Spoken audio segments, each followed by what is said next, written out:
Bonjour à tous et bienvenue dans cette nouvelle vidéo, une vidéo un petit peu particulière puisque je vais vous présenter mes achats du mois de janvier. Alors pourquoi une vidéo achat direz-vous hein, voilà, le petit bafouillage, hein, on le garde celui-ci, c'est traditionnel des débuts de vidéos sur la chaîne. Pourquoi une vidéo achat? Parce que, en fait, j'ai beaucoup de titres que j'ai achetés ce mois-ci, j'ai carrément craqué. Et plutôt que vous faire une vidéo achat pure et dure, même s'il y a des titres que j'ai pas encore lus, ça va me permettre aussi de faire un petit test, hein, des vidéos solo. J'ai pas l'habitude d'en faire, vous le connaissez, le format de la chaîne, c'est plutôt des lives longs, soit dit en passant, on présente chacun nos titres. Et ça va être aussi un petit un petit laboratoire pour pouvoir parler de certains titres à venir ou que j'ai déjà lus sur la chaîne. On va tester un petit peu les formats solo, si vous voyez où je veux en venir. On va parler de quelques SP, des mangas et surtout des titres où les copains, les différents copains, je pense à Comics Code, je pense à Sofiane Deviant Prod, à Isoka Parker, à tous les copains qui font des vidéos, coucou Mills, coucou Jules et Nico, qui m'ont beaucoup hypé sur des titres et dont j'ai eu fortement envie de lire. Est-ce que je les ai tous lus? Non, clairement pas. Mais c'est pas grave. On va commencer déjà par ce qui peut fâcher certains d'entre vous, et je peux le concevoir, mais ça c'est un autre débat, les SP. On va commencer par un premier SP dont je vous parlerai dans 15 jours, qui m'a été gentiment envoyé par iComics, c'est Rick et Morty, l'intégrale 2. Alors Rick et Morty, je pense que c'est pas la peine de présenter, vous connaissez le dessin animé, c'est une série qui a fait le gros succès de iComics à ses débuts avec les Tortues Ninja. Et on continue de suivre les aventures de Rick et Morty dans ce tome 2, qui sont des aventures tout aussi rocambolesques et extravagantes qu'on a pu voir dans le tome 1. Le tome 1 que j'ai lu d'ailleurs et que j'ai acheté, qui est ici, c'est plutôt fun, c'est plutôt léger. Est-ce que ce sont des gros titres recommandations? J'en suis pas certain. Mais pour les fans de la série et des gens qui voudraient continuer l'aventure et qui ne les ont pas encore lus, c'est l'occasion, hein, c'est chaque intégrale est vendue 30 € chacune. C'est fun, c'est léger, c'est... Voilà, que demander de plus? On est sur le même type de fabrication que les intégrales Lock and Key, que sur les intégrales Tortue Ninja. D'ailleurs, c'est quand même le gros point fort de iComics. Il faut quand même leur en concéder certains, c'est la qualité de fabrication. Donc voilà, ça, ce sont un SP, un achat. En second SP, c'est l'intégrale numéro 6 des Tortues. Alors, je suis pas à jour. Je me suis arrêté à l'intégrale numéro 3, donc je vais essayer de rusher mes lectures pour lire l'intégrale 4, 5 et vous présenter l'intégrale 6 courant février, certainement le 12 ou le 19 février. Je vous présenterai ça. Mais quand on feuillette un petit peu, hein, déjà, on sent que Santoluco est au dessin, c'est beau, c'est dynamique. Tenez, on va vous présenter cette page. Voilà. Enfin, que demander de plus, c'est vraiment beau. C'est la deuxième série phare de iComics. Pour beaucoup, c'est la meilleure série de super-héros qui a été faite de ces 15 dernières années. Coucou un G-Comics. Oui, les 3 premières étaient très bien. J'ai hâte de me plonger dans les intégrales 4, 5, 6, me faire un gros tunnel. J'ai du retard, mais ça ne saurait tarder le rattrapage. On passe sur un titre où là, c'est un éditeur que beaucoup connaissent, mais on a eu des échos comme quoi fallait les mettre encore un petit peu plus en avant de la part de certains abonnés, parce qu'ils passent un petit peu à côté. Et ce second titre, c'est Anzuelo. Alors, non, vous ne le voyez pas, il y a le petit marque-page, je ne l'ai pas encore fini. Anzuelo, c'est pour l'instant très nébuleux. On suit plusieurs enfants qui atterrissent sur un rivage peu commun. Il y a trace de toute civilisation indisparue, il y a juste des animaux sauvages et ce qu'ils appellent les chagrines, des entités un petit peu éthérées, un petit peu oniriques. J'en suis au quart du récit, donc autant vous dire que je suis loin d'avoir toutes les clés. Et a priori, quand on a fini le bouquin, on est loin d'avoir toutes les clés non plus.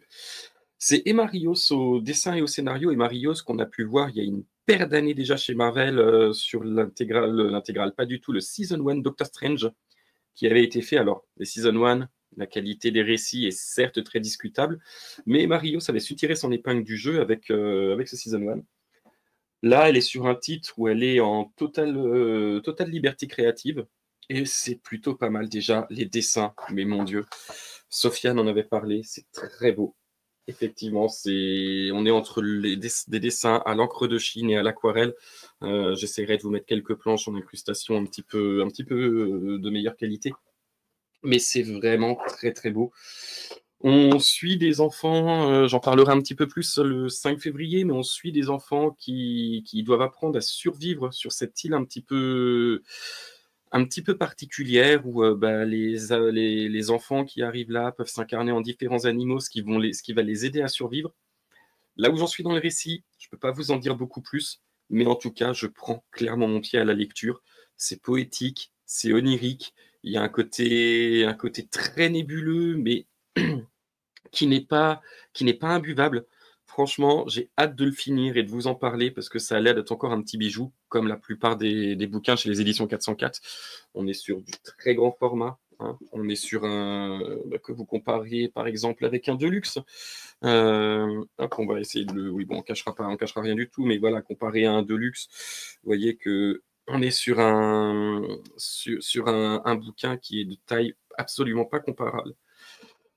Voilà, 28,90 pour à peu près 300 pages. Ça vaut vraiment le coup. Comme de toute façon, tous les livres qui sortent chez iComics, les éditions iComics, pas du tout 404 graphiques, c'est un éditeur qui prend soin de ses ouvrages, qui prend soin de son lectorat, qui prend soin de ses artistes aussi.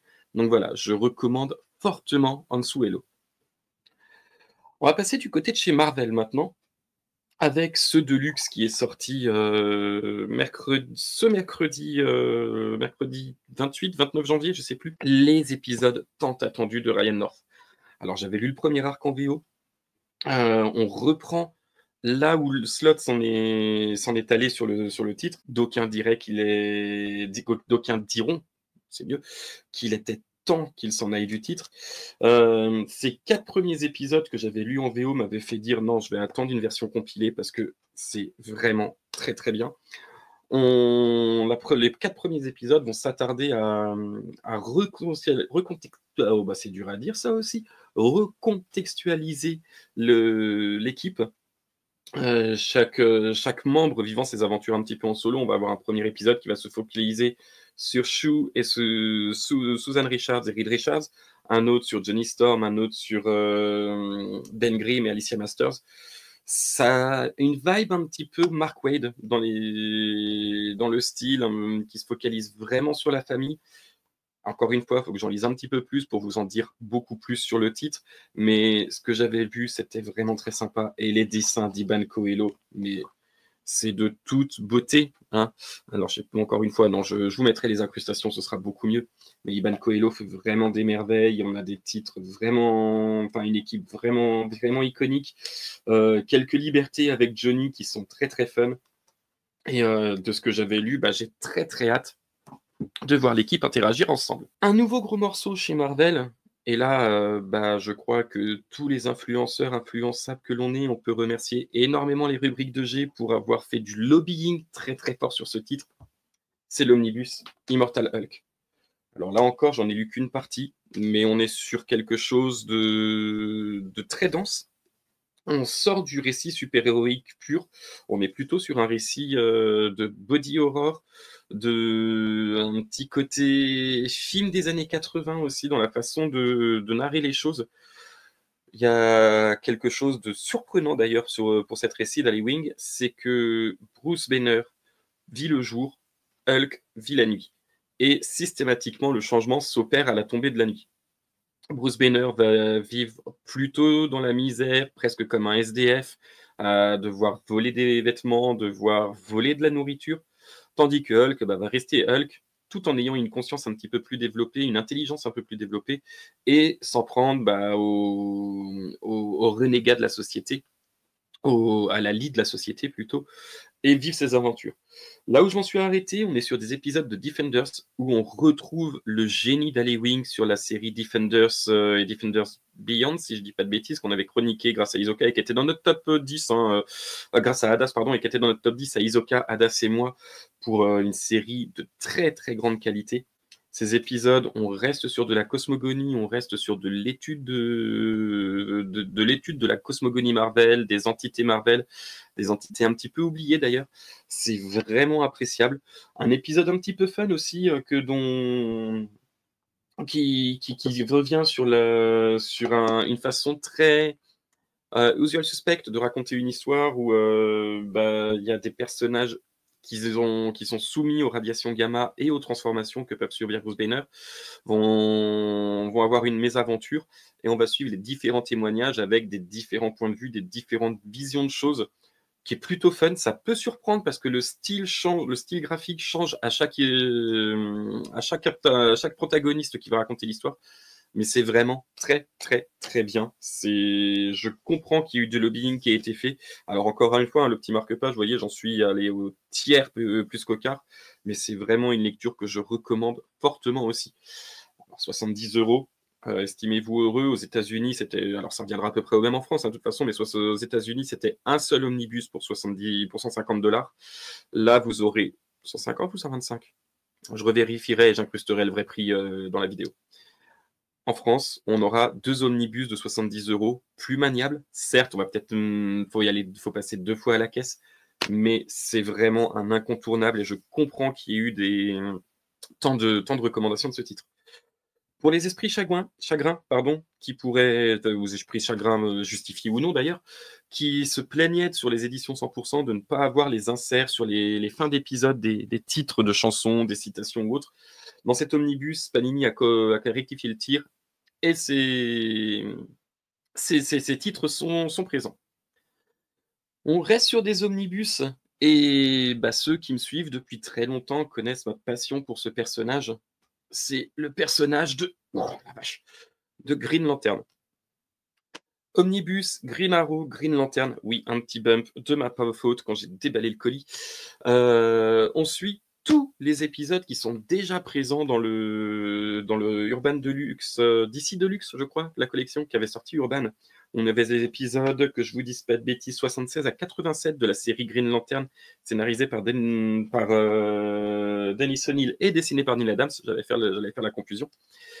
Là, on en a beaucoup plus, vu qu'on a aussi les épisodes 89 à 123 de la série, plus pas mal d'épisodes annexes, des épisodes de Flash où on a énorme, il y a quelques trous, mais on a les épisodes 226 à 246 de la série 217 pardon, à 246 de la série The Flash, manquant les 222, les 225, les 229, 232, 235, 236 et 239, 240, plus pas mal d'épisodes.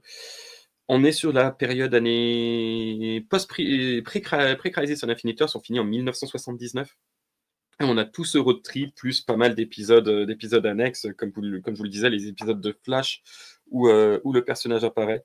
C'est un monument d'histoire et avec le premier omnibus que j'ai acheté le mois dernier de Silver Age, omnibus numéro 1, et l'omnibus numéro 2 que j'ai précommandé du Silver Age, j'aurai en 3 omnibus 20 ans de l'histoire Green Lantern, des débuts de Hal Jordan jusqu'à 1979. Il manquerait a priori l'équivalent d'un omnibus pour aller jusqu'à Crisis on Infinite Earths, petit omnibus ceci dit, et j'aurai toute la partie pré-Crisis. Et il manquera juste la partie jusqu'à Emerald Twilight. Et ensuite, la partie scénarisée par Ron Mars, en espérant que DC la réédite un jour ou l'autre. On reste sur des omnibus. Et là, on est sur un sujet. Alors, je sais que certains d'entre vous n'ont plus vraiment envie d'entendre parler de l'auteur. Mais que l'auteur soit quelqu'un de recommandable ou non, là n'est absolument pas le débat. Il a quand même fait de sérieux chefs-d'œuvre. Le premier d'entre tous qu'il ait pu écrire, c'est Sandman. Sandman alors, il y a eu des promos chez Pulps d'ailleurs. Au moment où sortira cette vidéo, vous y restera quelques jours pour en profiter. On a des omnibus Marvel à 50 euros au lieu de 125. On a des TPB à 3 euros. Vous allez chez Pulps, vous faites promotion TPB 1D, TPB DC, TPB, oh bah je vais pas y arriver, TPB Marvel, et vous aurez un nombre incroyable de titres VO pour un prix dérisoire. Vous pouvez avoir par exemple l'intégrale, les 3 premiers tomes de Firepower pour 3 euros le tome. Enfin, vous avez beaucoup de choses. Ça peut être très intéressant si tant est que vous lisiez la VO. Du coup, je disais, Pulse a fait des promotions incroyables. Et bah, suite à la vidéo où on parlait de Sandman Ouverture avec Comics et Calembour, euh, Thomas, si tu nous regardes, coucou à toi. Et allez vous abonner à la chaîne de Comics et Calembour, s'il vous plaît, d'être un petit peu de l'univers d'ici et Marvel. Il fait des vidéos très, très conséquentes. Et du coup, cet omnibus numéro 2, qui est un merveilleux bébé, n'est-ce pas, était vendu à 60 € au lieu de 150. Ça aurait été dommage de passer à côté. Mais ce qu'il y a, c'est que bah, j'avais déjà le tome 1 et le tome 2 en VF, mais ça m'obligeait à avoir un épisode en doublon. J'ai revendu les tomes et j'ai réussi à trouver celui-ci en occasion sur Vinted à 70 € au lieu de 150. Et avec le gros portefeuille Vinted que j'avais, ça m'a permis de l'avoir à une quinzaine d'euros. Sandman, que dire qui n'a pas déjà été dit sur Sandman? On suit les aventures de Rêve, qui est prisonnier d'Aleister Crowley ou d'un de ses disciples, je ne sais plus, dès le début de la série, et qui va être emprisonné une centaine d'années dans littéralement une prison de verre, dont il ne pourra s'échapper.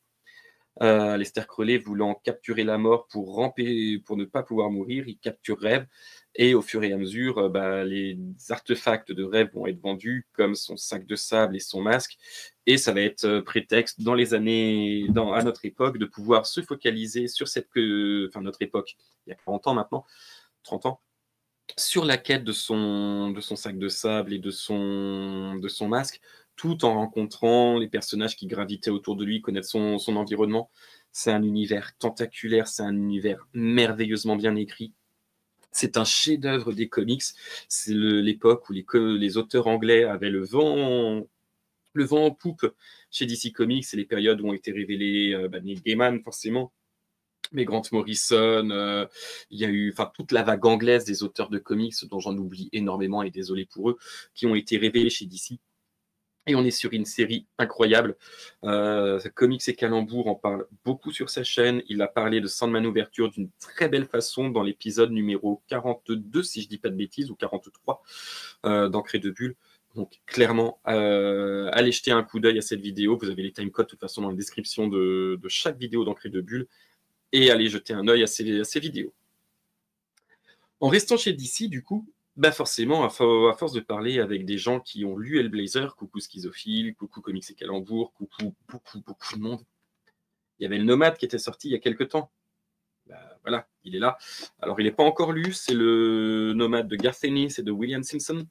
Je le lirai après avoir lu au moins les 2 omnibus Sandman, peut-être le 3e aussi, si je le trouve à prix correct. Et voilà, quelque chose qui me faisait envie, ça me permet de découvrir le personnage. En plus, Garth Ennis est un auteur que j'aime bien, donc pourquoi pas. On continue sur les nomades, et il y a une dizaine de jours à peu près, à l'heure où j'enregistre la vidéo, est sortie la vanne nomade sur Superman. J'en avais parlé sur les différentes vidéos où j'intervenais, il n'y en avait que 3 qui m'intéressaient. Il y avait le Superman, les origines de Mark Waid, qui est là, que je n'ai pas encore lu, mais Mark Waid et Lenny Francis Yu, ça ne peut que vendre du rêve. Il y a aussi Superman, Identité secrète, qui est de Kurt Busiek et Stuart Timonen, et pareil, excusez du peu pour le duo d'équipe. C'est un récit dont j'ai beaucoup entendu parler, et ce que disait Sofiane dans sa vidéo sur les nomades à prendre de la vague Superman, ça m'a clairement donné envie d'y aller, encore plus que je l'avais d'envie de base.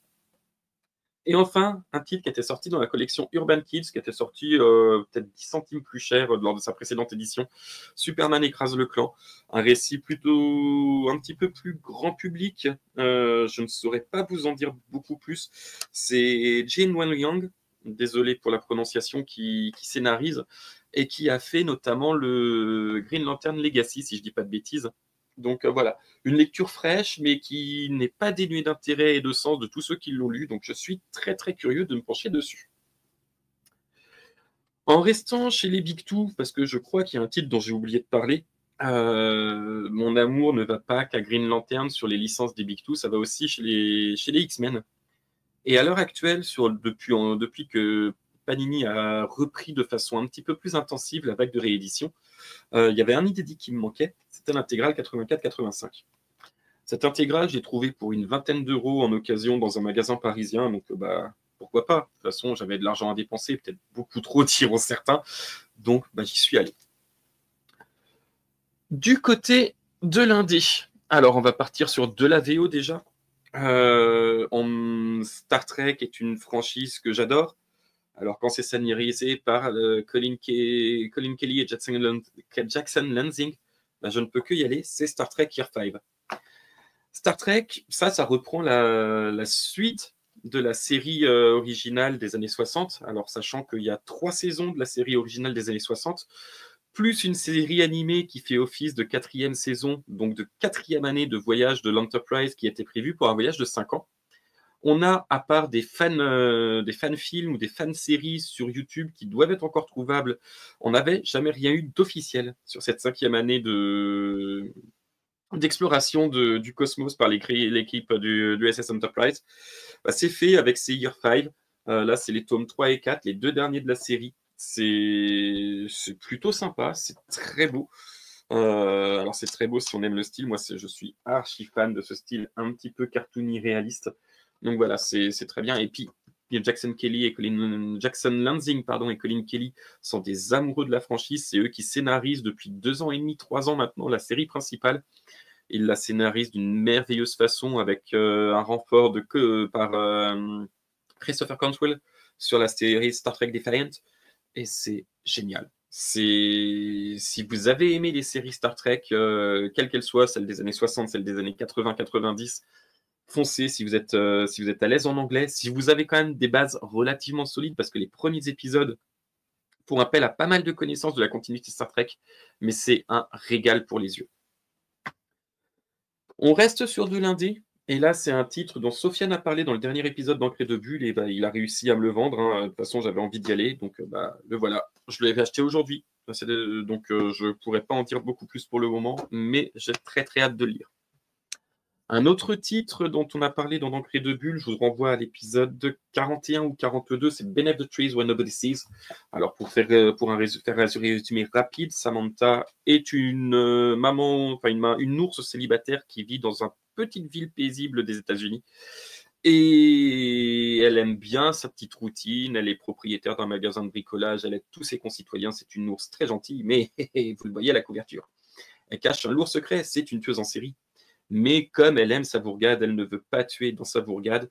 Elle tue dans la grande ville voisine au hasard pour pas qu'on crée de lien.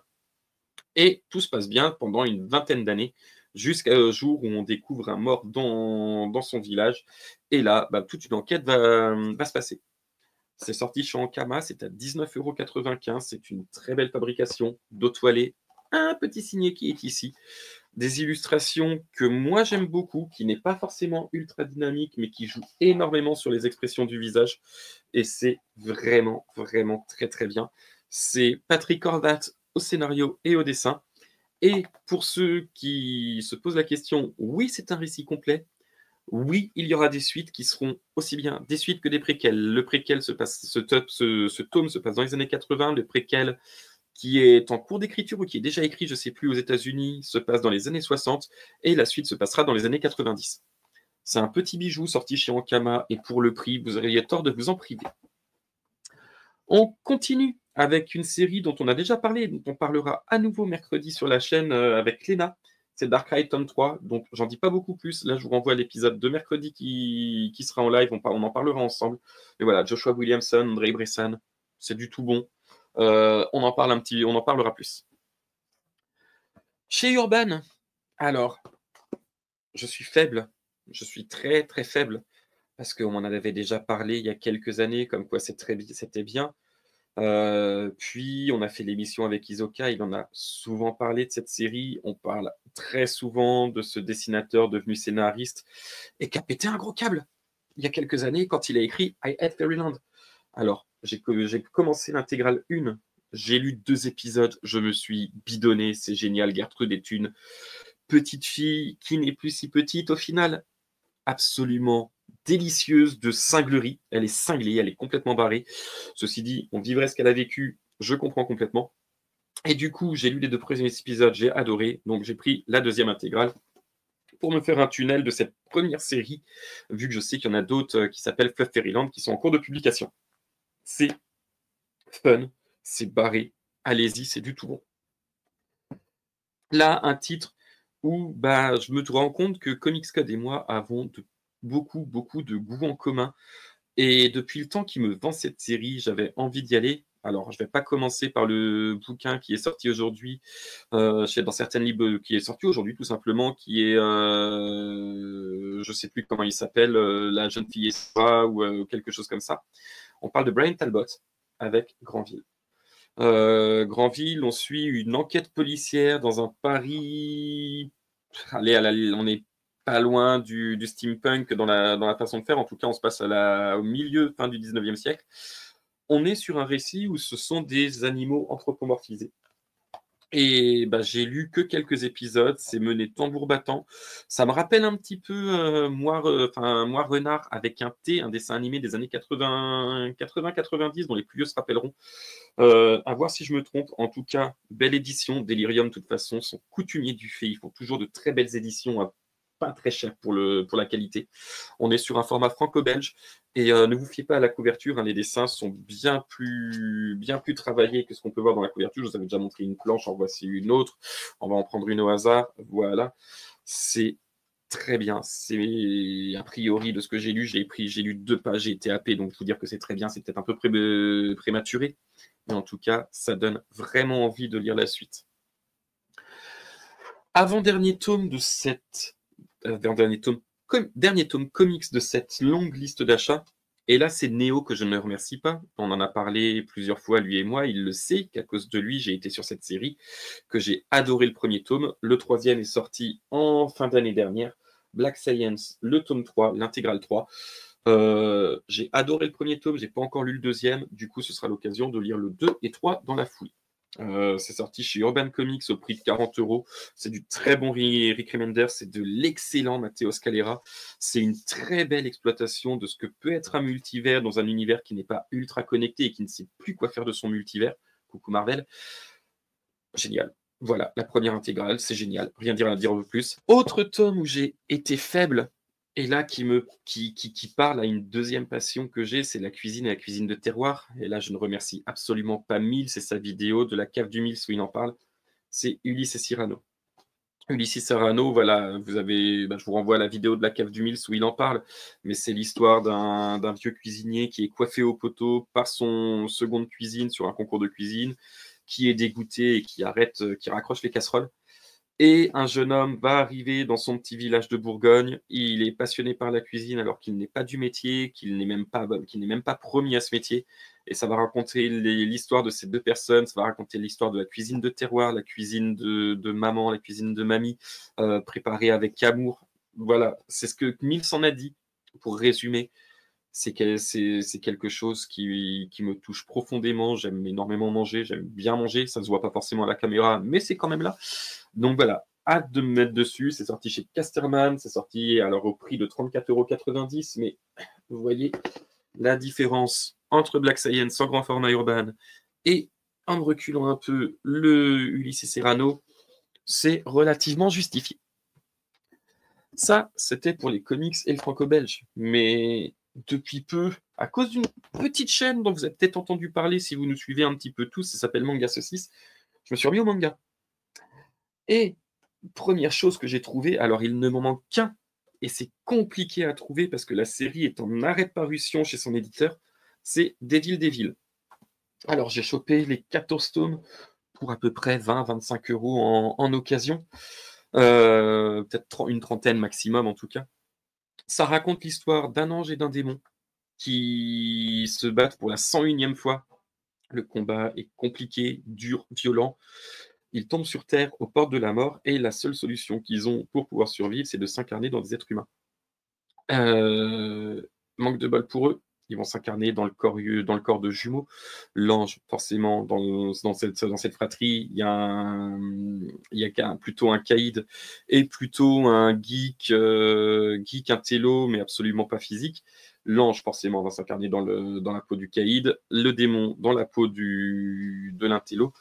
Ça va donner lieu à des situations plutôt cocasses entre tranches de vie, entre la meilleure amie de l'intello et les explorations des enfers et du paradis pour essayer chacun de retrouver leur corps et revenir dans leur monde d'origine. C'est en 15 tomes, c'était paru chez Pika à l'époque, il y a une vingtaine d'années. C'est super fun. Est-ce que ça a bien vieilli? Je sais pas, parce que moi je reste sur mes souvenirs d'il y a 20 ans quand je la suivais en parution. Mais je l'avais perdu, je l'ai retrouvé pour pas cher, sauf le tome 13. Si vous l'avez, n'hésitez pas à me faire signe. Et c'est quelque chose que j'avais adoré à l'époque. Autre série dont j'ai aussi beaucoup craqué, mais là encore, il y a eu beaucoup d'occasions, c'est Dragon Quest.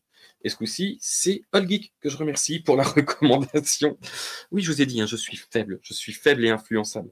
Dragon Quest, voilà, vous connaissez certainement le jeu Dragon Quest ou l'anime Fly pour les plus vieux d'entre vous.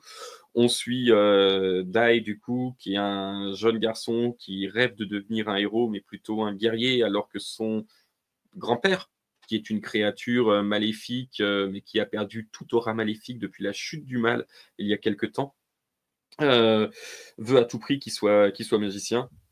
Des événements vont arriver sur son île, qui est quasiment l'île du bout du monde, qui va faire qu'il va devoir partir à l'aventure.